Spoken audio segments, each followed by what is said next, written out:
Hi guys, I am Shivam Gupta. Welcome to Moxie MBA Preparation. So guys, this video is all about NMIMS competency test. What to expect? काफी लोगों को स्पिंग आ रहा है जब से ये नोटिफिकेशन आया कि एनमैट का वेटेज कम हो गया है, एनएमआईएमएस कॉम्पिटेंसी टेस्ट 50% वेटेज है। तो मेन क्वेरी यही है कि एक्सपेक्टेड टॉपिक्स इसमें क्या होंगे, क्या पढ़ना चाहिए इसके लिए। प्लस काफी लोगों को ये भी क्वेरी आ रहा है कि जैसे उनका स्कोर बॉर्डर लाइन स्कोर है 210 212, उनको जाना चाहिए इंटरव्यू देने की नहीं। तो गैस इस वीडियो में हम लोग सब डिटेल में बात करने वाले हैं। तो वीडियो को स्टार्टिंग से अंदर पूरी देखिएगा, आपको काफी कुछ क्लियर होगा। ठीक है। प्लस चैनल को सब्सक्राइब जरूर कर दीजिएगा, बिकॉज हम लोग के चैनल में लगातार content based plus notification based video बनते रहते हैं। चलो गैस स्टार्ट करते हैं। गैस अगर सीमैट प्रिपरेशन कर रहे हो तो सीमैट का 1000 GK MCQ उसका वीडियो अपलोडेड है हम लोग के चैनल में, इसको जरूर जाकर देखना, आपको हेल्प मिल सकती है इससे।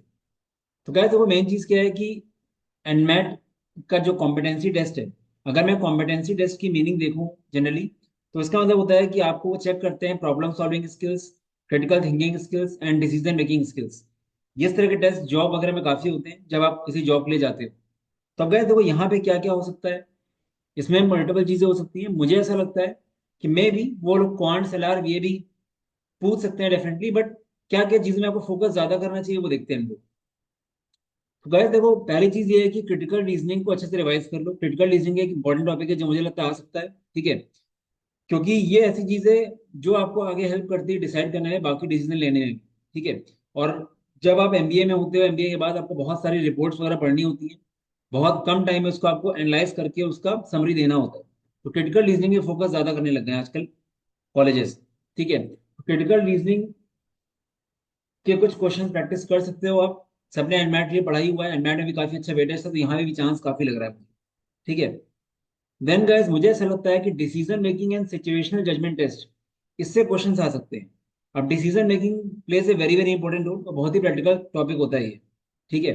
जैसे जैट में डीएम आता है जो कि एक सिनेरियो दिया रहता है रियल लाइफ में, उसमें आपका क्या डिसीजन रहेगा, तो वैसे क्वेश्चन के चांसेस बहुत हैं। अब वो हो सकता है 2-3 लाइन में क्वेश्चन हो, या फिर जैसे इस बार साइड में क्वेश्चन आए थे लेंदी क्वेश्चन, एक पैराग्राफ था उसके बाद आपको डिसाइड करना था, वैसे क्वेश्चन भी आपको देख सकते हैं। ठीक है। क्योंकि ये चीज ज्यादा रिलेवेंट है लगती है मुझे, क्योंकि एनमैट वो लोग ऑलरेडी ले चुके हैं। तो इसमें आप फोकस कर सकते हो। अब ये दोनों चीज में आपको बहुत ज्यादा पढ़ना नहीं होगा, कुछ प्रैक्टिस कर सकते हो, कुछ आइडिया ले सकते हो। जैसे डिसीजन मेकिंग अगर देखना है तो जैड के पीवाईक्यूज गो थ्रू कर लो एक कम टाइम में, उससे आपको एक आइडिया मिल जाएगा। ठीक है। तो ये दोनों टॉपिक्स काफी इंपॉर्टेंट लग रहे हैं मुझे कॉम्पिटेंसी टेस्ट के लिए। अब गाइस देखो रीडिंग कॉम्प्रिहेंशन भी एक इंपॉर्टेंट है, बिकॉज जैसे मैंने बोला कि एमबीए में और उसके बाद रिपोर्ट्स वगैरह आपको पढ़नी होती है, तो हो सकता है वो कुछ आपसे रीडिंग कॉम्प्रिहेंशन चेक कर लें कि आप कम टाइम में कैसे समरी दे पा रहे हो। ठीक है। बिकॉज एनएमआईएमएस में या मेनली केस बेस्ड सारा होता है, वहां पे ऐसा रहता है एनएमआईएमएस में कि आपके पास 20-25 पेज का केस आएगा और आपको अगले दिन उसको समराइज करना होता है, ऐसी चीजें होती हैं वहाँ पे। तो मे भी वो लोग रीडिंग कॉम्प्रिहेंशन भी आपका चेक करें, तो ऐसा भी हो सकता है। ठीक है, जैसे आपका कैट में आता है। तो गैस ये सब कुछ एक्सपेक्टेड है। ठीक है। और ये सब चीजें आप ऑलरेडी पढ़ चुके हैं एनमैट के एग्जाम्स के लिए, ऐसा नहीं कुछ नया पढ़ रहे हो आप। डीएम भी सब थोड़ा बहुत पढ़ा है सबने, सीआर तो एनमैट के लिए पढ़ाई है, आरसीज भी आपने पढ़े हुए हैं पहले। ठीक है। अब जो चीज ज्यादा इंपॉर्टेंट लग रही है वही बता रहा हूँ। देन गैस मुझे ऐसा लगता है कि कुछ डीआई बेस्ड क्वेश्चन आ सकते हैं, बहुत ज्यादा कैलकुलेशन वाले नहीं, थोड़ा सा इंटरप्रिटेशन वाले आ सकते हैं कि आप चार्ट्स को एनालाइज कर पा रहे हो कि नहीं, क्योंकि ये सब चीजें आगे काम आएंगी आपके जब आप जॉब वगैरह में जाओगे। ठीक है। तो ये सब चीजें प्रैक्टिकल है। तो क्रिटिकल रीजनिंग हो गया, डिसीजन मेकिंग हो गया, रीडिंग कॉम्प्रिहेंशन, डीआई, तो ये चार टॉपिक्स मुझे काफी लगते हैं जो एक कॉम्पिटेंसी टेस्ट के जनरली होते हैं जब कोई जॉब में जाता है, तो यहाँ पे भी पॉसिबिलिटी अच्छी है उसकी। Then guys psychometric test plays a very important role. ठीक है। साइकोमेट्रिक टेस्ट से आपका बिहेवियर पता चलता है कि आप एक्चुअली में ऐसे पर्सन बिहेवियर वाइज चेक हो जाता है पूरा, तो हो सकता है वो एक सेक्शन दे दें इसका। और साइकोमेट्रिक टेस्ट में आपको पहले से कुछ पढ़ना नहीं होता है, आपके पास आंसर्स आएंगे, आपने कभी ना कभी किया होगा। उसमें ऑप्शंस होते हैं स्ट्रांगली एग्री, न्यूट्रल, ठीक है, डिसएग्री, आपके बारे में पूछा जाता है। ठीक है। तो वहां से वो पैटर्न्स एनालाइज करते हैं कि आपका ओवरऑल बिहेवियर कैसा है। ठीक है। तो हो सकता है ये आ जाए इसमें, इसमें कुछ पढ़ना नहीं है आपको, वहीं पे आपको बस सही सही बोलना होता है। अब गैस लास्ट में वही चीज है कि क्वांट एलआर वी तो आपको रिवाइज करना ही पड़ेगा। ठीक है। जो एनमेट पढ़ा था आपने, क्वांट से आप arithmetic, algebra, geometry, numbers, modern maths, aptitude वाले पूरा रिवाइज कर लो एक बार अच्छे से। एलआर में अपना बाकी टॉपिक्स आपके डायरेक्शन सेंस, क्लॉक्स, कैलेंडर्स, एक बार ब्रश अप कर लो उसको, पढ़ चुके ही वो सब कुछ। ठीक है। वी आर थी वो क्या रिवाइज कर लो। ठीक है। तो ये सब भी आ सकता है। ठीक है। क्योंकि गाइस वेटेज कॉम्पिटेंसी असेसमेंट का 50% है, तो चांसेस है कि ये सब आ जाए। एनमैट और इसमें डिफरेंस क्या है कि एनमैट अलग बॉडी है, जीमैट की बॉडी है। कॉम्पिटेंसी असेसमेंट ये एनएमआईएमएस खुद कंडक्ट करा रहा है अपने बेस पे, तो हो सकता है वो कुछ चीजें अलग लाना हो, ठीक है, उनके कंट्रोल में ज्यादा है ये। तो हो सकता है क्वांट सेलर वीए भी आ जाए पूरा जैसे आता है, बट ज्यादा चांस लग रहे हैं कि सीआर रहेगा टेस्ट में, डिसीजन मेकिंग वगैरह रहेगा। ये दोनों रहने के चांस काफी हैं। क्योंकि एक अगर हमको, क्योंकि दोबारा एक ही जैसा टेस्ट लेने का बहुत ज्यादा मीनिंगफुल लग नहीं रहा है। एक बार आप एनमैट दे के आए हो, भाई ये फॉर्मूला रट के आए हो, फिर से वही चीज। तो मुझे लग रहा है कि ये चीज होनी चाहिए, ठीक है। तो अब गाइस देखो यही चीज है कि डेफिनेटली 50% वेटेज तो उसका है, थोड़ा बहुत करो उसमें, बट पीआई को उसमें इग्नोर मत करना। क्योंकि मेरा सबसे बड़ा डर ये है कि आप ये सब में लग जाओगे, पीआई छोड़ दोगे। और PI plays a very important role, ठीक है। पीआई से पता चलेगा आपका पर्सनैलिटी के बारे में, ठीक, कम्युनिकेशन स्किल्स का चेक होगा वहीं से, ठीक है। काफी चीजें वहीं से पता चलती हैं गैस। और पीआई किसी भी इंटरव्यू में PI plays a very very important, किसी भी कॉलेज के इंटरव्यू में PI plays a very very important role, ठीक है। क्योंकि वहां पे अगर आपने अच्छा परफॉर्म करा, कॉम स्किल्स अच्छा है, क्लैरिटी आपके अंदर है, अगर इंटरव्यूअर कन्विंस होगा तो डेफिनेटली आपका सिलेक्शन हो जाता है। कई बार ऐसा देखा गया है कि लोगों का एनमैट स्कोर काफी कम था, कैट्स कम था, बट पीआई अच्छा चला गया, उनका हो गया। पीआई को बिल्कुल भी इग्नोर मत करना, ठीक है। पीआई में बहुत ज्यादा कुछ नहीं करना होता है, अपने आंसर्स को बस वेरीफाई करा लो। Why M B A, about yourself, strength weakness hobbies, जितने भी 10-15 आंसर्स होते हैं, किसी भी मेंटर से, अपने सीनियर से, कजिन से, जो सीनियर लेवल पे है, उनसे रिव्यू करा के मॉक पीआई दे दो। बाकी सारा गेम कम्युनिकेशन स्किल्स का ही होता है, ठीक है। और गाइस एनमैट का वेटेज 20% है, ठीक है। अब काफी लोग सैड हैं डेफिनेटली जिनका 250 नंबर आया है कि क्या हो गया। बट गाइस आपका 250 मार्क्स आया तो डेफिनेटली आपके पास नॉलेज है, ठीक है। तो यहाँ पे भी आपका 20% वेटेज है। और डेफिनेटली आप कॉम्पिटेंसी असेसमेंट भी अच्छा करके आओगे, क्योंकि जो बंदा 250 नंबर लाया है यहाँ पे भी अच्छा करेगा। तो आपका कोई पढ़ाई वेस्ट नहीं गई गाइस। तो ऐसे में सोचो कि आपको कुछ खराब हो गया, ठीक है, कहीं ना कहीं आपको हेल्प मिलेगी। बट एक कुछ लोगों के लिए ये चीज अच्छी भी है, जैसे इस बार एनमैट में क्या होता है, एनमैट में एडेप्टिव पेपर आता है। अब थोड़ा लक बेस में मानता हूँ एनमैट को, ठीक है। क्योंकि 17 क्वेश्चन एक बंदे की मैथमेटिक्स की बहुत टफ आ गए, और दूसरे बंदे का यार बहुत ईजी आ गया। एक बंदा का मॉक में आ रहा था 240, यहाँ पे आया 220। तो एनमैट एडेप्टिव की वजह से बहुत ज्यादा फ्लक्चुएशन था। मे भी ये रीजन रहा हो कॉम्पिटेंसी असेसमेंट लाने का, क्योंकि एनमैट ये एनएमआई में से कंट्रोल में है। क्योंकि मेरे पास बहुत सारे मैसेज आए कि मैंने कभी सोचा नहीं था मेरा 210 नंबर आएगा, ठीक है, बट इतना टफ पेपर आ गया। 17 क्वेश्चन लगातार है, अर्थमेटिक के 5-5 6-6 लाइन, कोई कर ही नहीं सकता जितना पढ़ा हुआ, ठीक है। तो ये सब चीजें हो गई होंगी मे भी इसलिए एनमैट को एज ए स्क्रीनिंग रखा होगा, एंड अपना टेस्ट रिड्यूस कर दिया जिससे थोड़ा और क्लैरिटी रहे, ठीक है। तो जो भी रीजन रहा होगा, ये सब जो हो गया वो हो गया। बस ये है कि आप प्रिपरेशन फोकस करो, और पैनिक मत करो, एक्शन लेने में फोकस ज्यादा करो, क्योंकि जो हुआ है सबके साथ हुआ है।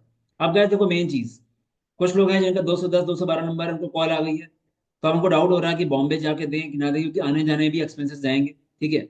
फ्लाइट का, ट्रेन का एक्सपेंस रहेगा, टाइम भी जाएगा।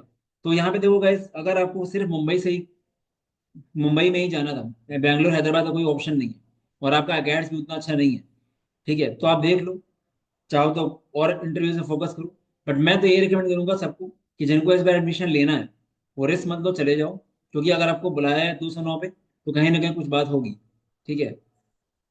बट अगर किसी को ऐसा लगता है कॉम्पिटेंसी में बहुत अच्छा नहीं कर सकता वो, ठीक है, क्योंकि उसका मार्क्स वैसे भी कम था, इतना बढ़ा नहीं है, तो चाहो तो आप स्किप कर दो।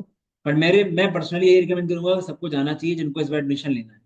क्योंकि कई बार ऐसा भी होता है ना कि आपका 10 12 बहुत अच्छा है, 90+, आप एनमैट में उतने अच्छे नहीं हो, बट 10 12 की वजह से आपका कम्युनिकेशन स्किल्स अच्छा है, उसकी वजह से आपको मिल जाएगा तो मुंबई।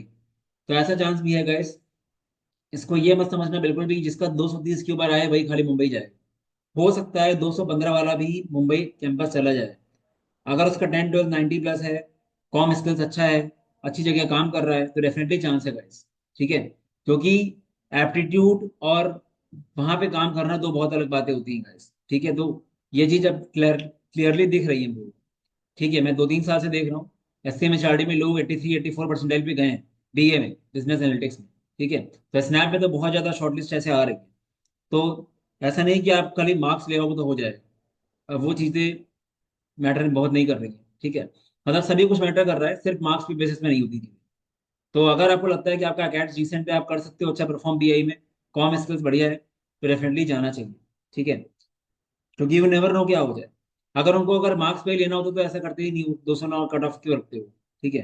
तो कुछ ना कुछ होगा, और ये सब चीजें चेंज होती हैं ये सब देखते हुए कि जॉब में रिक्रूटर्स क्या मांग रहे हैं, ठीक है। क्योंकि पहले क्या होता था ना, आज से 8 साल पहले, आज से 10 8 8 9 साल पहले, सिर्फ एनमैट के स्कोर पे ये लोग चले आते थे। वहां पे ऐसा होता था कि बंदा 260 ला के बैठा है वहां पे जीडी में कुछ बोल ही नहीं पा रहा है। तो उस वजह से उन्होंने थोड़ा चेंज किया था। अब 2 3 साल से ऐसा हो गया था कि 260 वाले का भी नहीं हो रहा है अगर आप जीडीपीआई में अच्छे नहीं हो। अब वो चीज़ धीरे धीरे लोग कर रहे हैं, ठीक है। और थोड़ा सा डाउट ये लग रहा है कि पीआई का वेटेज इतना कम कैसे कर दिया। बट ये पीआई का वेटेज को देखना मत ज्यादा, इंटरनली कुछ और चलता रहता है, ठीक है। आपको बेस्ट देना है पीआई में, ऐसा लगता है कि 10% है, अंदर वेटेज काफी होता है, ठीक है। तो अपना बेस्ट देना आप। बाकी गाइस प्रॉपर स्ट्रक्चर्ड में करो, ठीक है। फॉर्म फिलिंग कर दो अच्छे से। आपके फॉर्म में गाइस एक ऑप्शन आ रहा होगा एबीसी आईडी। एबीसी की एक वेबसाइट है या डिजी लॉकर की वेबसाइट है, वहां पे जाके अपना अकाउंट बना लेना, ठीक है। बहुत ही सिंपल सा प्रोसेस है। वहां से बना के आपको एक आईडी मिल जाएगी, ठीक है। उसको शायद अपार आईडी भी बोल रहे हैं, ऐसा कुछ, वो सब सेम ही है दोनों, तो वहां से अपना कर लेना, ठीक है।